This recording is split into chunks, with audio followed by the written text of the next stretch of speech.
be able to see it more often if they allowed us to practice. That's why I'm coming for them.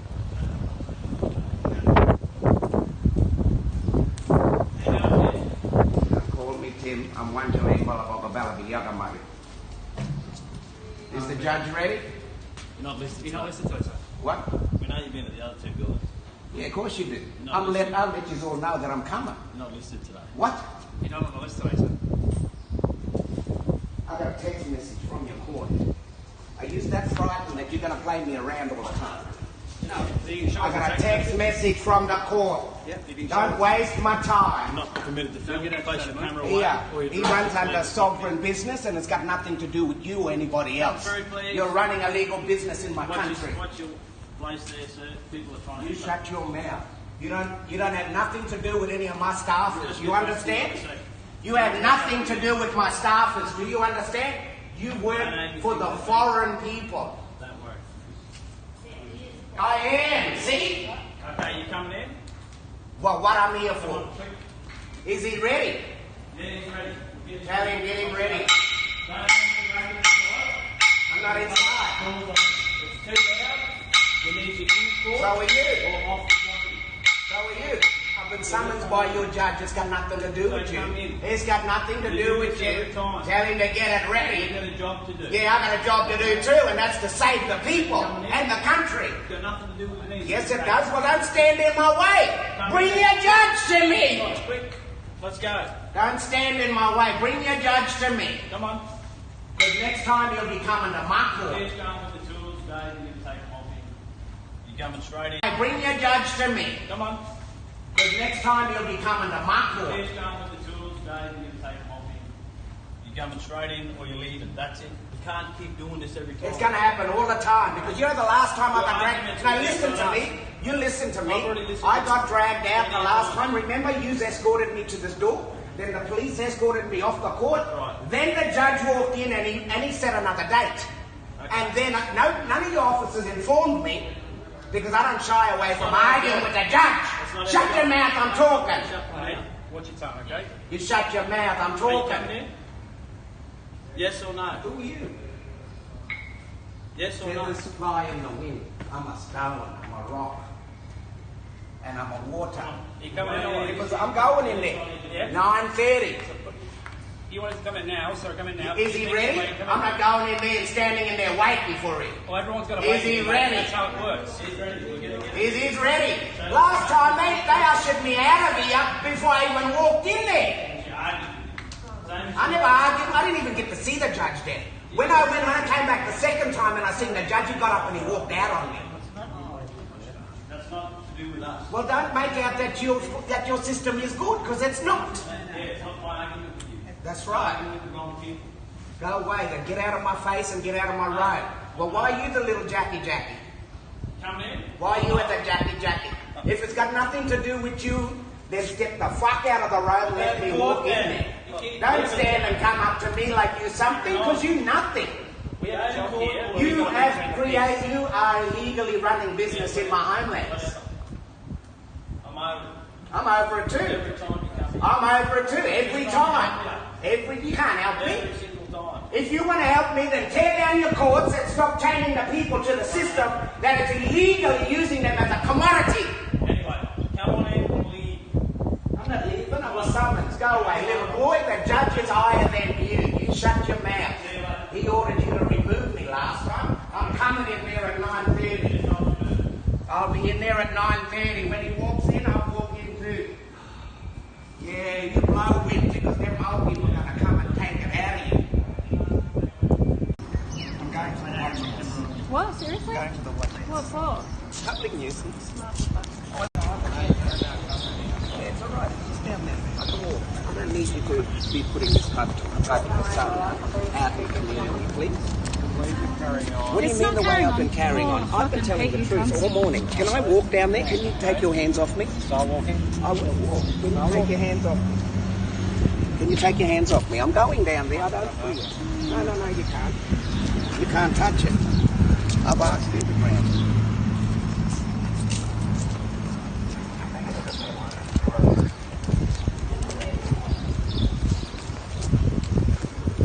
I can understand your frustrations, mate. I can understand your frustrations. But the thing is, the way you're carrying on. I said I was walking out and I was going to sit down and wait for him to call my name. The way you kept carrying on. Then you said, oh, we're resting you. Yeah. I'm full of emotion here. 2,000 years of emotion. Mate. Let me just face the joke. Why put another date? Because we're going to go through all this again. Tim, just keep walking. Whanjalla. We can have a Whanjalla. Come on. Whanjalla. See? Wait. It's all right. I'm standing in the shade. All right, stand there. We're going to do this over and over again, are we? No. Mate, I'm Sergeant Flash from Police Station. Your name is? Whanjulla Imballa Bogabalabi Yagamari. You summons me here under Timothy Jai Cummings. Hang on. What's your first name? I am Whanjalla. Whanjulla. Okay, Whanjulla. So it's 9:36. You've been arrested for breach of the peace inside the court. We've removed you from the court. Now you're being unreleased. Okay. So you're now free to do. So is that judge going to see me? It's up to the magistrate whether he finds you in contempt or not. But what you need to do now is wait outside. I'm waiting. Hang on. You just need to wait outside until they call you in for your matter to be heard. You know, your officers didn't even tell me that I had a date with the judge. Well, you're here, so... No, I'm here for a fail to appear. Okay. Well, I wasn't there for You that, didn't so serve me with that paper. Mate, I didn't serve you with anything. I wasn't there. I'm dealing with now. So, all I'm dealing with And is... stop changing your faces. I've never met you before. Exactly. Same uniform, same company, same face. Okay, well, that's a bit But unfair. you just need to know. No, it is unfair. It's Do you unfair that you understand keep now? changing your faces every generation Do you when we understand come now for that you. you're not under arrest and you're free to move I know about? that. I've never been under arrest. I came with you freely. I walked out freely. You have not got control over me. Well, you were understand arrested that? And you were removed No, and you're not arrested I anymore. walked out.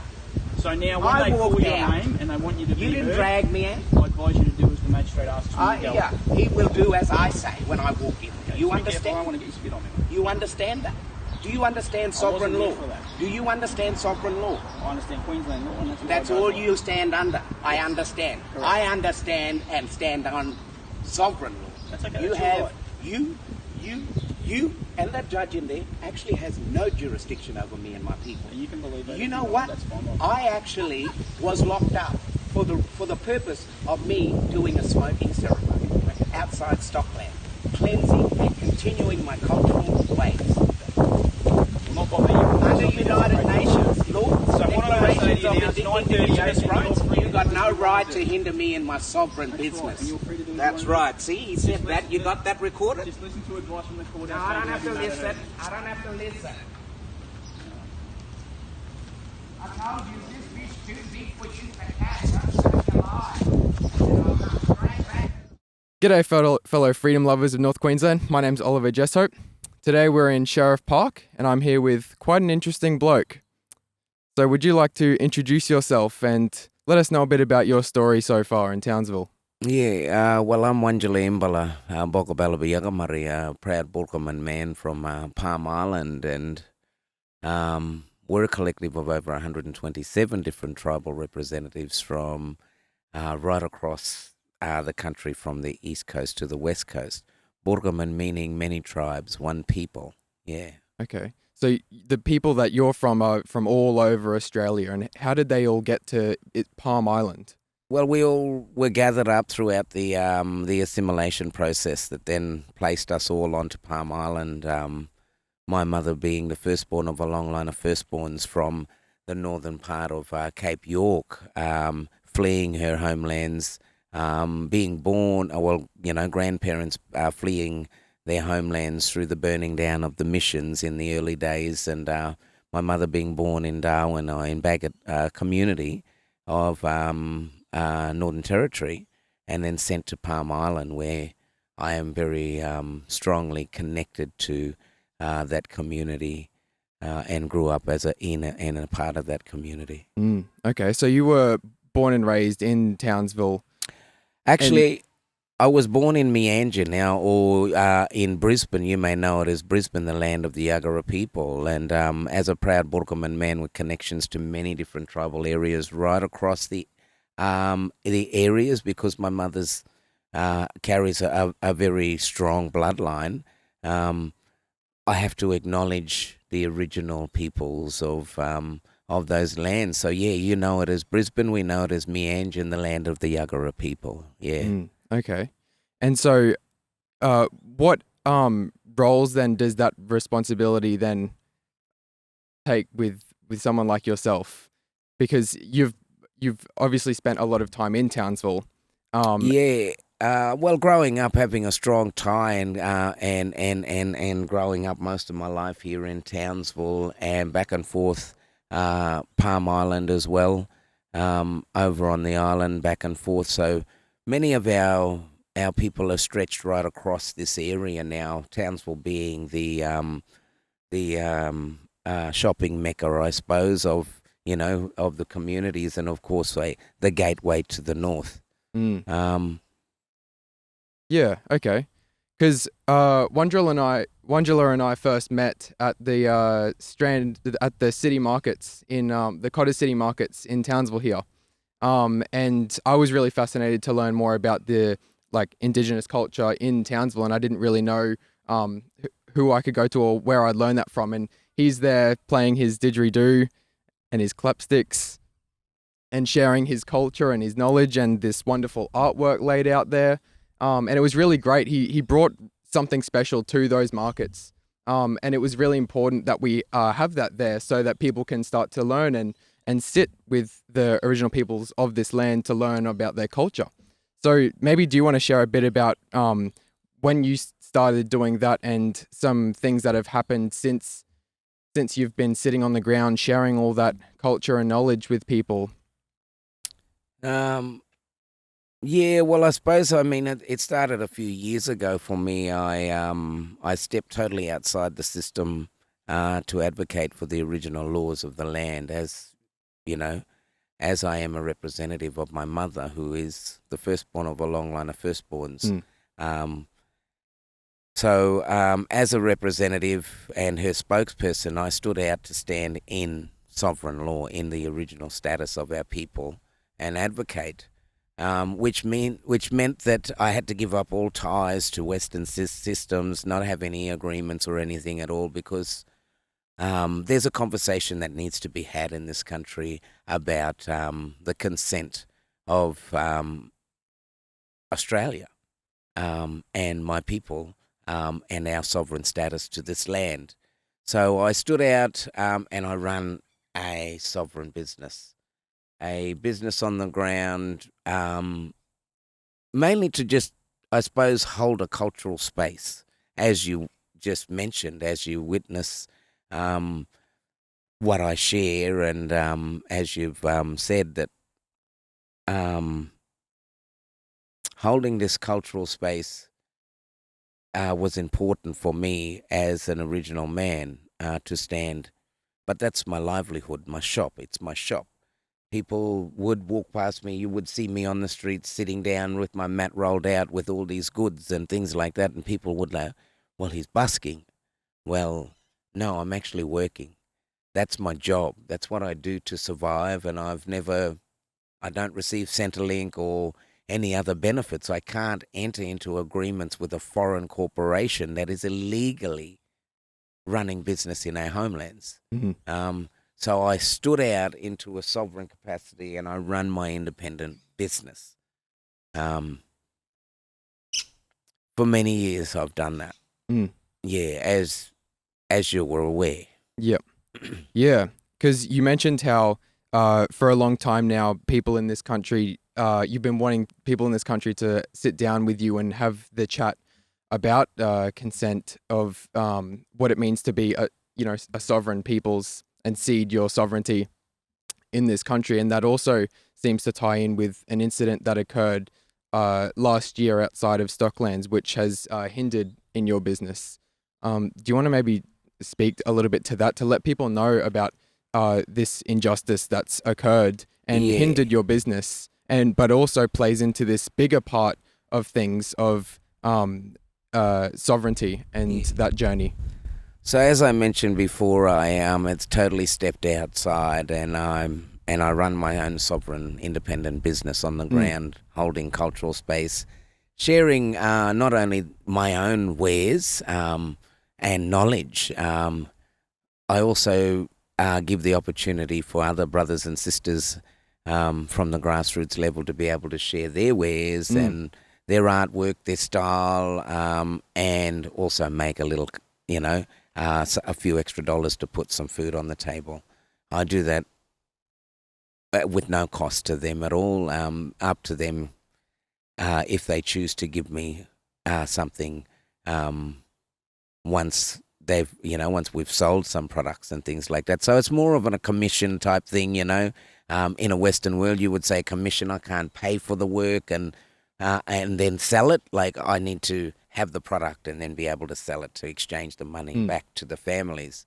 So I've been running this independent business for a long time, traveling all the way down from Townsville through to Sydney and back again, surviving for several years on my sovereign business. One day I walked out to Stockland, Aikenvale, from Pimlico one morning. I was quite hungry. I hadn't had anything to eat. And I thought, well, I need to go out and work for my money. So I dragged everything out with my trolley, and I was setting up shop, and as I was setting up shop, one of the brothers pulled up in his work vehicle, countryman, from further north in Cape York, and connected to families throughout the Torres Strait as well. Pulled his work vehicle up inside his work uniform, and says, "Oh, Bala, we lost Grandma last night, So because I hold cultural ceremony, and my first thought was, being a matriarch, I had to respect this old girl. I couldn't continue my business without honouring her, because the message had already been given. I'd already set up shop. I'm quite hungry. I can't stop. I can't. Otherwise, it's going to affect me. And where did you set up shop? So I set up shop on the side of outside Stockland Shopping Centre, on the other side of Elizabeth Street, I think it is, on the corner, just where that vacant building is. That's on the corner there. Within like that 5 minutes of setting up, or as I was setting up, Brother Men told me about he's losing his grandmother, a matriarch, over the night. I walked back and I grabbed my leaves and my tin, and I light my smoking tin to respect and do a cultural thing, as we do a cultural practice, a customary practice of honouring loved ones that have passed and things like that. And that's something that's a law of mine. I carry a smoking ceremony that has been requested by both corporate businesses over the years, as well as community families. Families have requested me to actually go or attend their own sorry businesses, because they understand that I hold this ceremony, I hold this practice, and it's been passed on. And they ask me to attend in respect of holding that knowledge. That morning, the security guard walked up to me from inside Stockland, walked across the road, and he said, "We don't mind you selling your stuff here, but you can't be doing that." And he pointed at my smoking that was going. And I was actually sitting on the ground at the time, and I said, well, actually, under United Nations rights of Indigenous peoples, I'm protected to continue my culture without hindrance or fee. And he got quite insulted, I think, because like that, it's a comment that's made all the time. Nobody likes an educated black fella, and I am quite educated. And so I just told him in a nice, calm voice, you can't hinder me. And he was quite disturbed at me and grabbed his phone out and walked across the road and said, well, we'll see about that. Right.